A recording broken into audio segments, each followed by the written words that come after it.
बिस्मिल्लाहिर्रहमानिर्रहीम। Welcome to my channel. आज जो हम डिस्कस करेंगे वो है हमारे पास इनिसी स्टैंडर्ड्स। लास्ट वीडियो में जो हमने डिस्कस किए थे वो हमने आईसी स्टैंडर्ड डिस्कस किए थे। इनिसी हमारे पास है national electric code. NEC is a set of guidelines for safe electrical installation. NEC हमारे पास एक गाइडलाइन है सेफ इलेक्ट्रिकल इंस्टॉलेशन के लिए कि हम सेफ्टी के साथ इलेक्ट्रिकल इंस्टॉलेशन किस तरह करेंगे। It's developed by national fire protection association NFPA। NEC standard जो है ये नेशनल फायर प्रोटेक्शन एसोसिएशन ने डेवलप किए हैं and approved by American national standard institute ANSI और अप्रूव्ड किए हैं ANSI ने। ये जो हमारे पास इनिसी है, इनिसी स्टैंडर्ड है, ये NFPA ने डेवलप किए हैं और अप्रूव किए हैं ANSI स्टैंडर्ड्स ने। तो तब हमारे पास इनिसी स्टैंडर्ड जो है वो आए हैं। अब इसको हम फर्दर डिटेल में देखते हैं। इनिसी कवर, इनिसी हमारे पास क्या चीजें कवर करता है? वायरिंग, इलेक्ट्रिकल इक्विपमेंट, सेफ्टी और hazardous location, type and size of wire, how to install them and required clearances.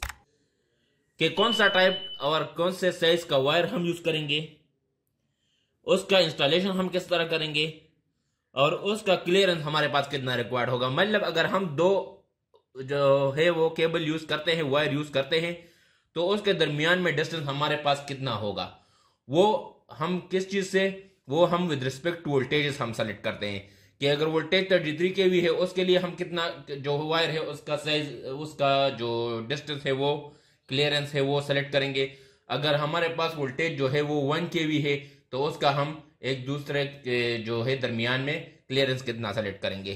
तो ये हमारे पास इनिसी स्टैंडर्ड जो है ये सब कुछ हमें बताती है। Electrical equipment, how to install electrical equipment like lighting systems, generators and batteries. ये इलेक्ट्रिकल इक्विपमेंट को हम इंस्टॉल किस तरह करेंगे। अगर हमारे पास मतलब लाइट्स है या जनरेटर्स है या बैटरीज है तो उसको हम किस तरह इंस्टॉल करेंगे। क्योंकि अगर फॉर एग्जांपल हमारे पास जनरेटर्स है तो एक जनरेटर और दूसरे जनरेटर का दरमियान में कितना डिस्टेंस होगा, तो ये हमें सब कुछ बताती है कि कितना डिस्टेंस होगा। तो ये सारा जो है वायरिंग, इलेक्ट्रिकल इक्विपमेंट, ये चीजें कवर करती है इनिसी स्टैंडर्ड्स हमारे पास। Safety, how to protect against shock, hazards, fires and other electrical risk. NEC standard हमें जो है सेफ्टी भी प्रोवाइड करती है कि हमारे पास हम किस तरह प्रोटेक्ट रहेंगे शॉक से, हजार्ड से, फायर से और अदर इलेक्ट्रिकल रिस्क से। तो इनिसी स्टैंडर्ड को जब हम फॉलो करते हैं तो हम सेफ भी रहते हैं। Hazardous location, how to ensure electrical safety in hazardous location. अगर हमारे पास कोई क्रिटिकल एरिया है जिसमें हमारे पास सेफ हजार्ड के जो है ज्यादा रिस्क है, ज्यादा चांसेस है इलेक्ट्रिकल साइड से, तो इनिसी स्टैंडर्ड हमें बताती है कि हजार्डस लोकेशन में जो है हम सेफ्टी को किस तरह इंश्योर करेंगे कि हम अभी सेफ है और हमें इलेक्ट्रिकल शॉक नहीं लगेगा, यहाँ पे इलेक्ट्रिकल फायर नहीं होगा और या जो है हमारे पास अभी कोई इलेक्ट्रिकल रिस्क यहाँ पे नहीं है। तो इनिसी स्टैंडर्ड जो है ये चीजें कवर करती है। वायरिंग के क्लियरेंसेस को, टाइप को, साइज को, इलेक्ट्रिकल इक्विपमेंट इंस्टॉलेशन को, lighting system, generator, batteries, whatever जो भी है उसके इंस्टॉलेशन को कवर करती है। सेफ्टी को कवर करती है कि हमें कोई शॉक न लगे, रिस्क ना हो हमें इलेक्ट्रिकल से। और हजार्डस लोकेशन के, हजार्डस लोकेशन में हम सेफ्टी को इलेक्ट्रिकल पॉइंट ऑफ व्यू से किस तरह मेंटेन रखें। अभी हम देखते हैं कि हमारे पास जो इनिसी स्टैंडर्ड है वो स्टार्ट में हमारे पास जिस तरह आई है एज इट इज है या उसमें कोई अपडेट होती है। तो हमारे पास जो नेशनल फायर प्रोटेक्शन एसोसिएशन की जो कमेटी है जो इनिसी को देखती है वो इनिसी स्टैंडर्ड को हर 3 इयर्स बाद जो है अपडेट करती है और वो जो अपडेटेड रिवीजन है वो रिफ्लेक्ट करता है new technologies and safety research को। मतलब आफ्टर 3 इयर्स उसमें जो अपडेट्स होती है वो नेशनल फायर प्रोटेक्शन एसोसिएशन की जो कमेटी है वो करती है। और वो किस बेस पे करती है, जो हमारे पास 3 ईयर में टेक्नोलॉजी में जो इनोवेशन होता है, जो न्यू टेक्नोलॉजी आती है या सेफ्टी में जो रिसर्च होता है, नई नई सेफ्टी के जो मुतारिफ होते हैं, तो वो उसको ध्यान में रखते हुए, उसको पॉइंट ऑफ व्यू में रखते हुए हम इस तरह जो है ये नेशनल फायर प्रोटेक्शन एसोसिएशन की कमेटी इनिसी स्टैंडर्ड को अपडेट करती है।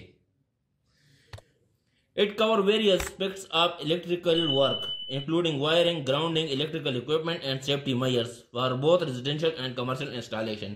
इनिसी स्टैंडर्ड हमारे पास जो है इलेक्ट्रिकल वर्क में बहुत डिफरेंट चीजों को कवर करती है, मतलब वायरिंग को भी कवर करती है, ग्राउंडिंग को भी कवर करती है, इलेक्ट्रिकल इक्विपमेंट को भी कवर करती है, सेफ्टी मेजर्स को भी कवर करती है, रेजिडेंशियल और कमर्शियल दोनों इंस्टॉलेशंस के लिए।